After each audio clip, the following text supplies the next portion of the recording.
What if I told you that you could roll on your waterproofing and your air barrier for your house for a perfect coverage on the entire outside of the house?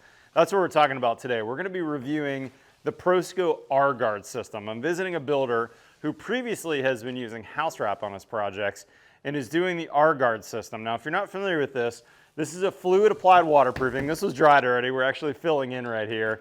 And it kind of feels like a big bed liner or a rubberized coating for the building.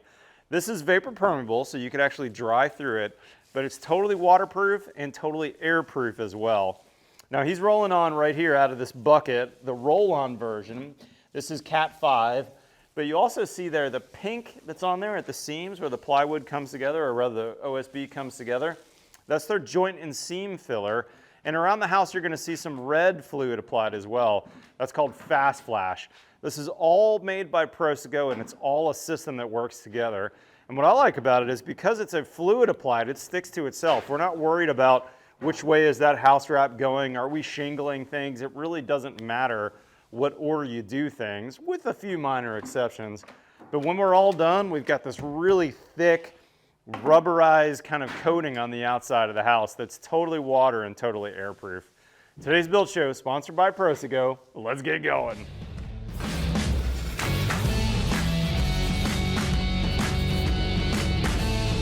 All right, guys, I'm here with John Young with John Young Construction. We're in Dallas, Texas. John, I understand you have done a lot of house wraps in the past. And in fact, you were talking earlier and telling me that you might use a house wrap on the project, but then before the masons come, like this house full rock on the outside, you put another layer of house wrap. What do you think about this Prosoco system compared to like a standard house wrap? I really like the way it works, the way it goes on, the way it seals everything off. I like that it can be damaged and easily touched up, where the house wrap definitely works okay like that, but also I like the way I can put anchors in it. It seals off as it screws in. Yeah. It's a rubberized, and it feels like it has a gasketing effect, right? It does, if you put a brick tie on there and you screwed or nailed that brick tie on, kind of feels like a rubberized kind of coating, right, that gaskets onto that nail or screw. Definitely, and that's been with the house wrap. It's been an issue where it had some seeping around nails where anchors go in it, and I really like the idea of everything sealing off and rubberized. And as I work on it, it's easy to touch up. It's easy to add to it or whatever if there's something missed. But I really seem to like the product a lot. That's nice. Now, John, you are not using your in-house guys to do this. You're like me. You've got a couple guys that work direct and do a little bit of everything. What made you decide to use an outside crew compared to your in-house guys? Just for the manpower. When we did the overall structure, they had 10 guys they could throw on it, and I don't have that many guys to throw on it.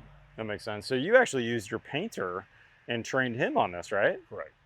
And did you just get out there and get going with him, or did you have a Prosoco guy come help you? A Prosoco guy, they sent a rep out and showed us, kind of gave them a little quick lesson, and they were very good about it. That's awesome. And it's pretty straightforward, isn't it? It's not that, it doesn't seem like it's that difficult. It's very simple, very easy to teach to almost anybody. And did you roll this house or did you spray the house? Because they make a sprayable and a rollable version. I got the rollable version because I wanted to make sure it's worked in all the areas, and so I made them roll it on. Yeah, that makes sense. And you used, it looks to me like a thicker OSB than's kind of normal on this house. What'd you end up using for sheathing here? I used a 3/4 T&G sheathing on it. Just gives me a good anchoring. Makes the house actually stronger also. And yeah. So it's all nailed on very well, and easy to put anchors anywhere you want to on it. And you've got a full masonry exterior, so having that 3/4, like you mentioned, means that now the masons don't necessarily have to hit studs. You're still going to get that value by nailing or screwing into that 3/4 inch thickness, nailing into that thickness. I'm going to have them screw it on. So I'll have them use a coarse thread screw, and it'll really hold. Yeah, I like that. Last question for you. I noticed that your penetrations happened after, it looked like maybe, for instance, these plumbing penetrations here happened after. Walk me through the process of waterproofing those if, let's say, the plumber comes after you do the R-Guard system. Right, so we foam around the penetration for any larger gaps, and then we cut it back, and then apply the either the Fast Lash or the I'm sorry, I forgot the... It's called joint and seam filler. Joint and seam filler. Yeah, the pink stuff. The pink stuff, yes. So then we apply that over the top of it. So that foam, that spray foam, that can foam kind of fills in the gaps so you've got something to stick to. And then that joint and seam filler, which has a fibrous material in it, is able to span pretty good gaps. And my understanding is it will accommodate some movement as well. Definitely, definitely. And that's really nice, because the pipes and so forth, as they working on the house, things will get moved a little bit. And it's good to have some flexibility to it. John, last question for you. It appears that you've got a stone ledge out front and an ICF foundation maybe. How are you waterproofing that joint where your OSB sheathing comes down to that brick ledge? So that's where we'll use the fast flash. We'll seal the back of our copper flashing. It will also seal to the concrete at the top of the ICF, and then apply the copper flashing, and then we'll take the R-Guard, the fast flash over top of the seam, and then the R-Guard coat the coat in. That's really nice. So basically that copper is bedded into some fast flash, Right. and then you'll also, where that copper stops, you'll nail that in with some copper nails, Right. and then put a joint and seam filler right at that top so that any water coming down from the wall above will hit that copper flash and then get kicked forward.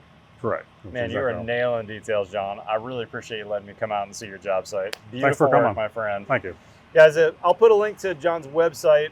He is under the radar here in Dallas. He's got plenty of work. He's definitely a word-of-mouth builder, but been building here for 40 years, a really smart builder. And it's fun to see him make a change to a newer technology and have a good success story with it. Big thanks to Prosoco for sponsoring today's video. I'll put a link to those guys in the description below. If you're not currently a subscriber, then hit that subscribe button. We've got new content every Tuesday and every Friday. Follow us on TikTok or Instagram. Otherwise, we'll see you next time on The Build Show.